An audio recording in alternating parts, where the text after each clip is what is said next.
नमस्कार, बहुत स्वागत है आप सबका। मैं पुनीत पाठक और आप देख रहे हैं मेरा मध्य प्रदेश। प्रदेश की खबरें विस्तार से देखते हैं। प्रधानमंत्री नरेंद्र मोदी ने वीडियो कॉन्फ्रेंसिंग के जरिए ओलंपिक में जाने वाले भारतीय दल से बातचीत की। इसमें दीपिका कुमारी, प्रवीण जाधव, सानिया मिर्जा, पीवी सिंधु, नीरज चोपड़ा, द्युति चंद, आशीष कुमार, मैरीकॉम, मनिका बत्रा, विनेश फोगाट, साजन प्रकाश, मनप्रीत सिंह समेत कुल 15 खिलाड़ी शामिल हैं। कार्यक्रम के दौरान प्रधानमंत्री मोदी ने बैडमिंटन प्लेयर पीवी सिंधु से कहा कि ओलंपिक में अच्छा परफॉर्म करके लौटने पर हम हमारे साथ आइसक्रीम खाएंगे। वहीं मध्य प्रदेश के कई खिलाड़ी भी इस बार टोक्यो ओलंपिक में अपना दम दिखाने जा रहे हैं, जिसमें ऐश्वर्य प्रताप सिंह तोमर शूटिंग में, Prachi Yadav para kayaking canoeing में, विवेक सागर प्रसाद और नीलाकांता शर्मा पुरुष हॉकी में, सुशीला चानू, मोनिका वंदना कटारिया महिला हॉकी में शामिल हैं। इसके अलावा प्रशिक्षित रिजर्व खिलाड़ी के तौर पर चिंकी यादव और सुनीति चौहान शूटिंग में जा रहे हैं। रीना खोखर और ई रजनी महिला हॉकी का चयन भी हुआ है।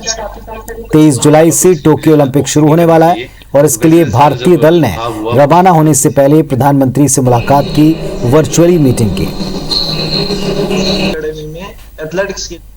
आपके माता पिता ने आपको विश्व चैंपियन बनाने के लिए बहुत त्याग किए हैं। उन्होंने अपना काम कर दिया है। अब आपकी बारी है।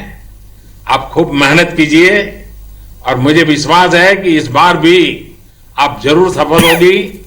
और जब सफलता के बाद मेरा मिलना होता ही आप लोगों से, तो मैं भी आपके साथ आइसक्रीम खाऊंगा।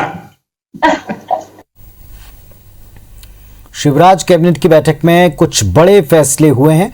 भोपाल की 4500 गैस पीड़ित विधवाओं को 1000 रुपए की पेंशन शुरू की जा रही है। इस बारे में गैस त्रासदी एवं राहत पुनर्वास विभाग के प्रस्ताव पर कैबिनेट ने इसे पास किया। खास बात यह कि इस प्रस्ताव को लेकर वित्त विभाग की आपत्ति थी, लेकिन सीएम ने मानवता के आधार पर यह फैसला किया है।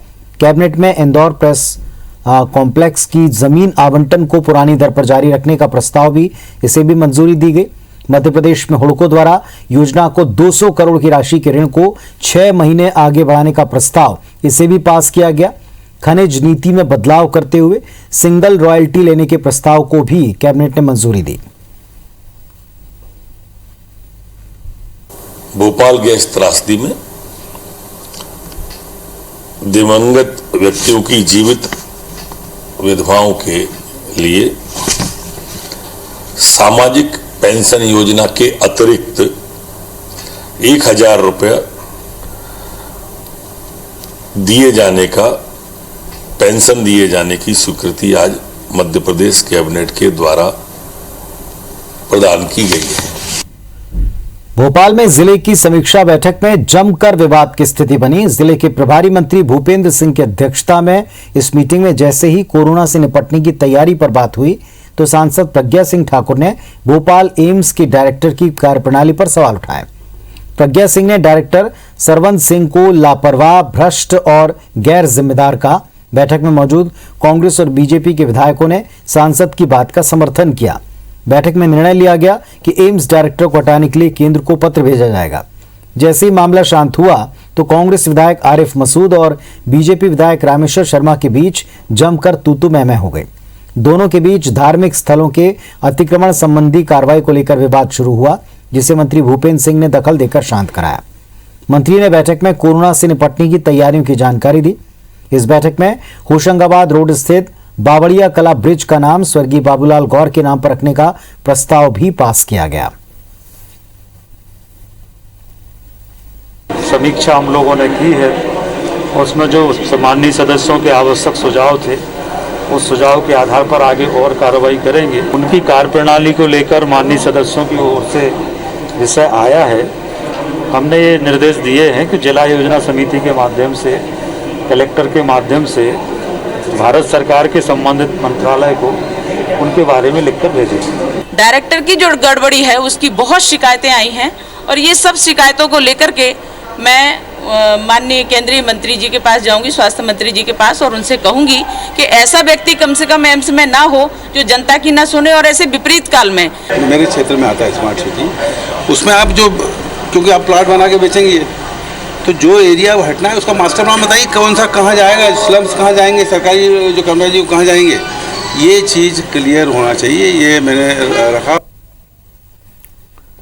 और हमारे सहयोगी सुधीर दंडोतिया इस वक्त हमारे साथ में जुड़ रहे हैं। सीधे सुधीर का रुख करते हैं। सुधीर, किन मुद्दों को लेकर आज बैठक में विवाद की स्थिति बनी?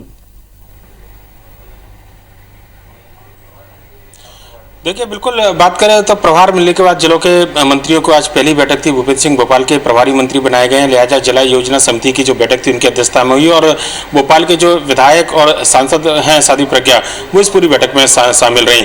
हंगामा कई मुद्दों को देखने को मिला। खासकर अगर बात करें अपनी दो बड़े मुद्दे रहे जिसको लेकर एक तरफ सारे जनप्रतिनिधि एक सुर में नजर आए, तो वहीं पर एक और जो मुद्दा था दूसरा मंदिर निर्माण को लेकर, वहां पर आपसी विरोध जो है वो देखने को मिला। हालांकि मंदिर निर्माण को लेकर ये विरोध नहीं था, ये आपस में विधायकों की जो एक कहना चाहिए खींचतान थी उसका विरोध था।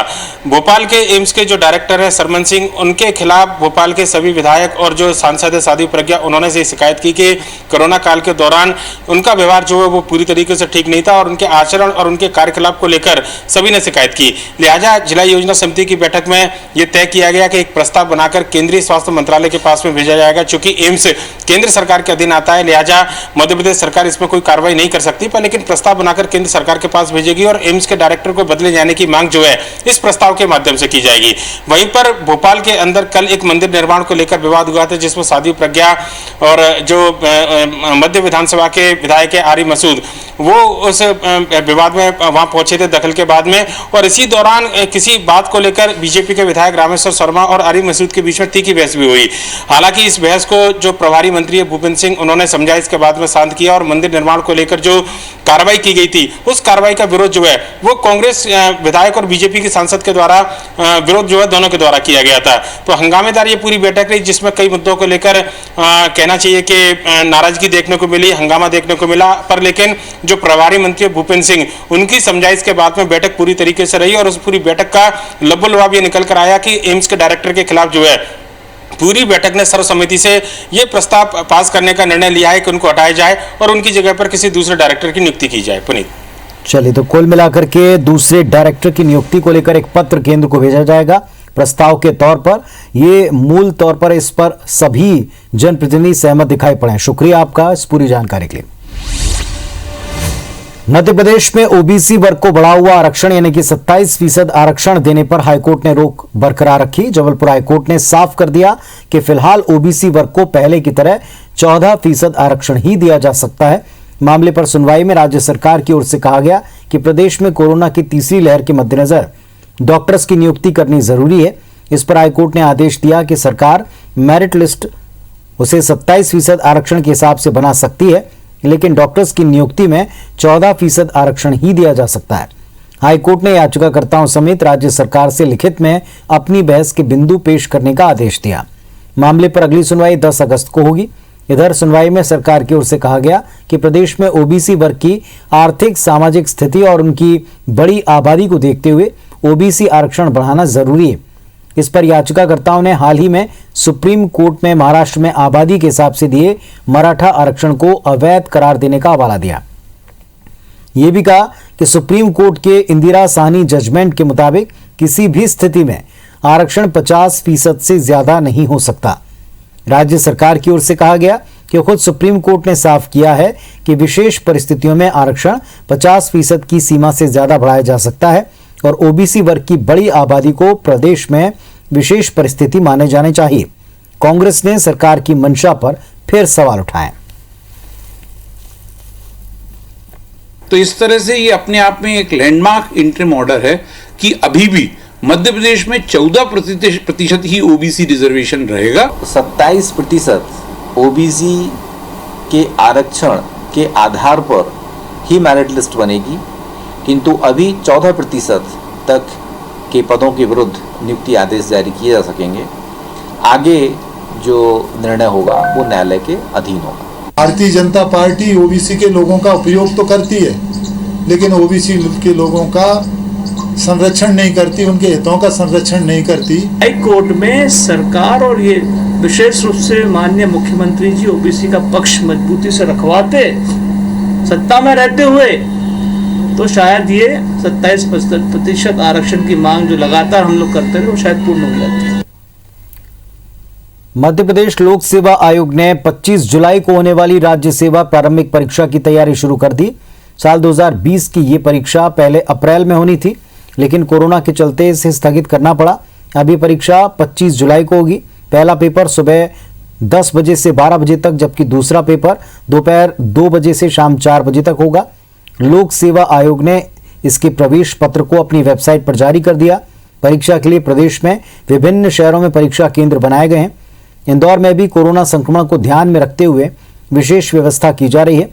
260 पदों पर भर्ती के लिए हो रही इस परीक्षा के लिए करीब 3.5 लाख परीक्षार्थियों ने अप्लाई किया।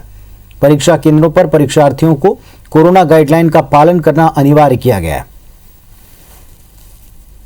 आयोग द्वारा राज्य सेवा प्रारंभिक परीक्षा 2020 का आयोजन 25 जुलाई 2021 को होने जा रहा है। 2 सत्रों में होगा, जिसमें पहली जो सामान्य अध्ययन का प्रश्न पत्र है वो 10 से 12 प्रथम शिफ्ट में होगा, और जो सामान्य जागरूकता का प्रश्न पत्र है वो 2:15 से 4:15 द्वितीय शिफ्ट में होगा। भोपाल में आर्थिक भत्ता आरटीई के तहत फीस का भुगतान जैसी 5 सूत्री मांगों पर हड़ताल कर रहे प्राइवेट स्कूल एसोसिएशन ने अब ऑनलाइन क्लासेस दोबारा शुरू करने का फैसला किया। इसको लेकर डीपीआई पहुंचे निजी स्कूल संचालकों ने आज जमकर प्रदर्शन किया। अपने स्कूलों की चाबी आयुक्त को देने पहुंचे संचालकों ने उनसे बातचीत की। संचालकों को आश्वासन दिया गया कि इनकी मांगों पर जल्द ही कार्यवाही होगी। इसे देखते हुए एसोसिएशन ने ऑनलाइन क्लासेस फिर शुरू करने का फैसला किया है। फिलहाल सांकेतिक तौर पर इनकी हड़ताल जारी रहेगी। हम लोग की मांगे लगभग सभी मांगों पर सहानुभूति पूर्वक चर्चा हुई है, और लगभग सभी मांगों पर हमें मान के चलें कि कल तक रिजल्ट आ जाएगा। तो हम अभी हड़ताल खत्म करने की घोषणा नहीं कर रहे हैं। हाँ, इतना जरूर है कि ऑनलाइन पढ़ाई हम जारी रख सकते हैं। मुख्यमंत्री शिवराज सिंह चौहान के dream project CM rise school की परिकल्पना की शुरुआत बैतूल से होगी।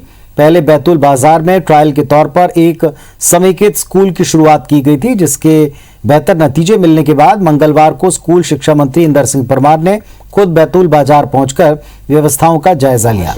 प्रभारी मंत्री ने कहा कि नई शिक्षा नीति के तहत प्रदेश के 9000 स्कूल चयनित किए गए, जिनमें से इस वर्ष लगभग 350 स्कूलों को सीएम राइज स्कूल में परिवर्तित किया जाएगा। इसमें प्राइवेट स्कूलों की तर्ज पर सरकारी स्कूलों को बनाया जा रहा है। प्रदेश सरकार ने नई राष्ट्रीय जो शिक्षा नीति 2020 आई है, उसके परिप्रेक्ष्य में जो हमारे यहाँ के विद्यालयों की स्थिति उसको सुधारने का बड़ा अभियान प्रारंभ किया है।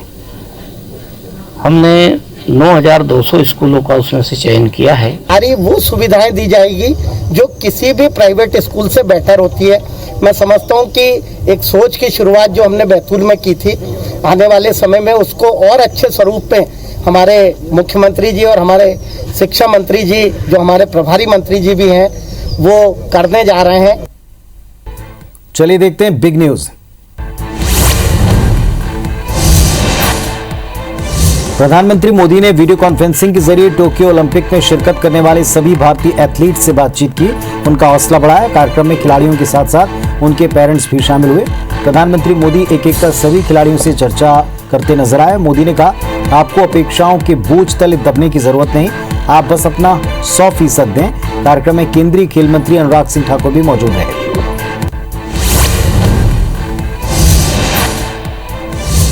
योगी आदित्यनाथ सरकार ने यह ऐलान किया कि टोक्यो ओलंपिक में गोल्ड मेडल जीतने पर 3 करोड़ रुपए का पुरस्कार दिया जाएगा।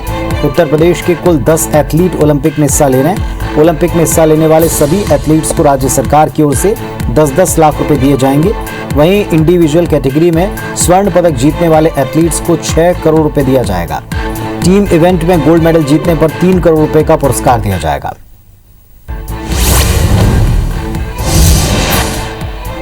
चुनावी रणनीतिकार प्रशांत किशोर ने आज कांग्रेस नेता राहुल गांधी और प्रियंका गांधी से मुलाकात की। इसके अलावा उन्होंने कांग्रेस महासचिव केसी वेणुगोपाल से भी मीटिंग की।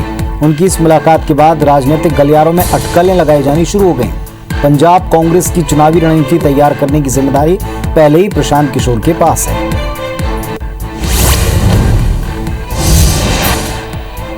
पंजाब कांग्रेस की अंतर्कलह का कारण बने नवजोत सिंह सिद्धू आज आम आदमी पार्टी की शान में खूब कसीदे पढ़ते नजर आए। सिद्धू ने कहा, मेरे विजन और पंजाब के लिए काम को आपने हमेशा पहचान ली, फिर चाहे वो 2017 से पहले की बात हो, ड्रग्स, किसानों के मुद्दे, भ्रष्टाचार हो या बिजली संकट का सामना। सिद्धू ने कहा कि आज जब मैं पंजाब मॉडल पेश कर रहा हूं तो ये स्पष्ट है कि आप जानती है कि वास्तव में पंजाब के लिए कौन लड़ रहा है।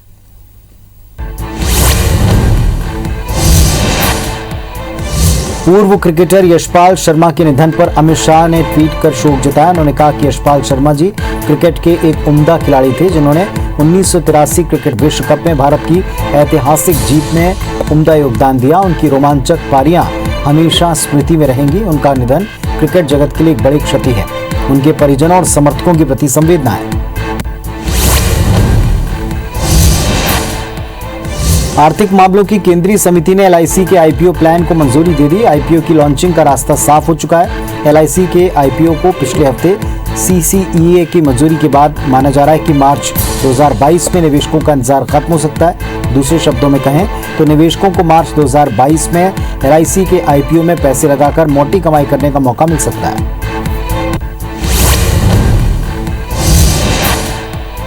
अफगानिस्तान में तालिबान के प्रभुत्व से खुश पाकिस्तान को करारा झटका लगा। अफगानिस्तान में मनमानी का ख्वाब देख रहे पाक को जमकर झटका लगा है। भारत की कूटनीतिक जीत हुई है। तहरीक तालिबान अफगानिस्तान के प्रवक्ता सुहेल शाहीन ने दो टूक कहा कि पाकिस्तान तालिबान पर तानाशाही नहीं चला सकता, न ही अपने विचारों को थोप सकता है। शाहीन ने भारत से इस मामले में निष्पक्ष रहने की उम्मीद जताई। तो इस बुलेटिन में फिलहाल इतना ही। खबर अपडेट्स के लिए आप देखते रहें IBC 24। नमस्कार।